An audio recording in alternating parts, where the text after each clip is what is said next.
Thank you. Yeah. Thank you for being so available, and thank Esther for letting that happen. Thank you. You don't need Esther. We're available. Yes. So I have a question about our relationship with this matter dimension. You're the creator of it. Mm-hmm. That's your relationship. Okay. You are the expander of it, the evolver of it, the enjoyer of it, the perceiver of it, yeah. I have a wonderful life, beautiful, incredible experiences. I am awed every day with the experience. But I do have a little thing that keeps running back. And How does it feel when it does? very painful. Then don't go there. It's physical pain. But don't go there. In other words, don't turn your attention to the things that are uncomfortable, and they have to go away. Your attention to them is what holds them there. If you've got some resistance and you're not aware of it, don't worry, it will become more acute. And if you're still unaware of it, it will become more, because the vibrations that you're offering are the vibration of your source is calling more to it, and the vibration of where you are is calling more to it. So the tug of war gets stronger and stronger and stronger. So anything that is uncomfortable or unpleasant, take your attention away from it as best you can. Yeah, in the physical, for some reason, I remember hearing myself growing when I was a child and feeling very uncomfortable in my body with the noise of that. I've broken my body many times, and I don't do that anymore, thank God, but I feel the pain of it still.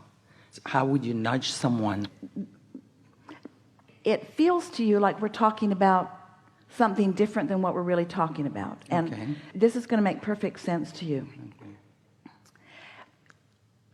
If we could convince you, all of you, that if you hadn't given birth to a desire that you are denying, you would feel no pain. If you hadn't given birth to something that you were denying, there would be no resistance within you.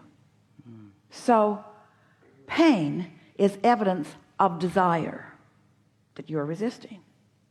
So if you could embrace it, accept it as a good thing, not a bad thing, you'd go a long way. That's really the path of least resistance. In other words, did you feel some resistance release just in the idea that pain only exists because there is desire that you are denying? Don't you like knowing that?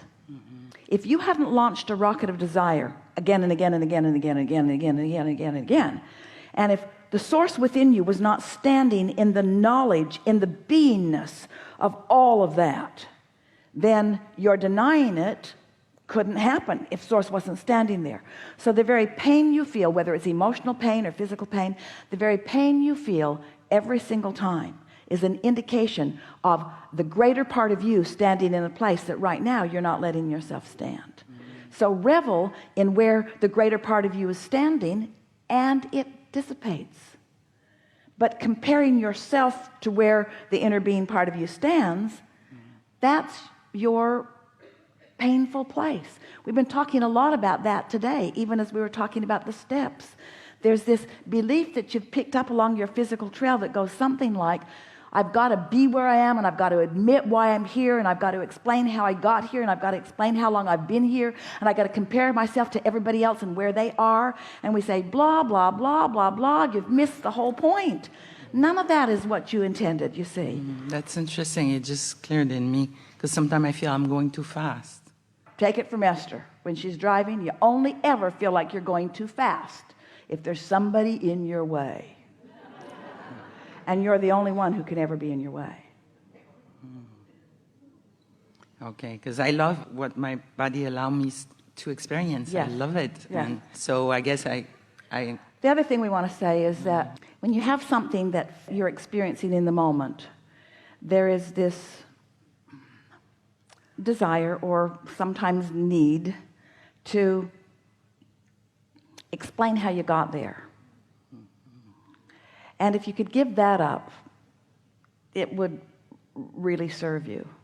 You're looking for some big reason for something, and there's not a big reason. It was that You didn't like the way that person drove, and you don't really like what that person's wearing, and you didn't like the way that person treated you, and you didn't like what this person said to you, and you didn't like this thought that you had, and you didn't like that memory that you had. In other words, it's a whole bunch of little trashy pieces that it's just like throwing little resistance on your trail, and after a while you start tripping over it, but you don't pay any attention until you trip over it, and then you want to talk about what you're tripping over, and we're saying it's a pile.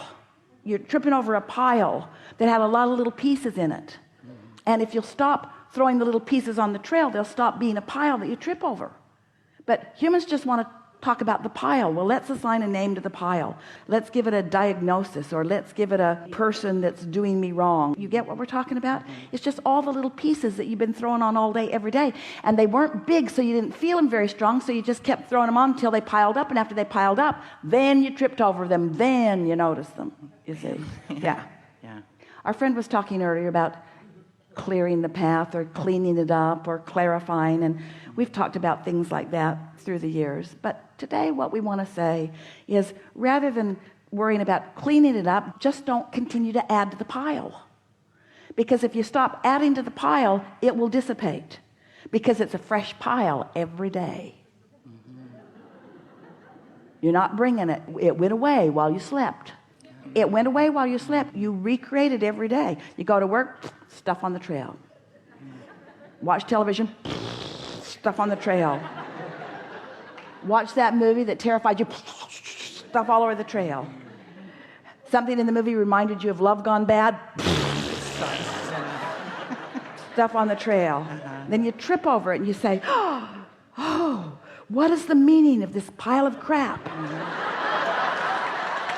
Thank you. Yeah, I can see the attachment. Yeah. We say the meaning of it is that you build it up, one little negative thought at a time, one conversation at a time. You just build it up and made a great big old pile, and then you tripped over it, and now you want, what's the meaning of this?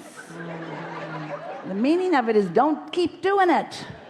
Thank you. Yeah, because I can see I came here with the question already, with the concept I'm attached to the pain body, you know, and so just let go that meaning, right? Just let it is our promise to you that as you do less and less and less of that throwing stuff on your path of least resistance, in time you'll have a clear path, mostly clear path, and there'll be enough momentum that even though you're going to continue to throw stuff there, because life is causing you to have new experiences, your momentum will be enough that you can overcome it. In other words, you're going fast enough. Esther knows this too. You can go through about any pile. Get enough speed and momentum, girth. She loved the monster bus for that reason. She knew she could run over anybody that was in her way. And they all seemed to know it too. She'd look in her rearview mirror as she was entering, and they just cleared a path for her. They knew. She was big, she was going fast, and they better get out of the way. Jumping off the road. Yeah.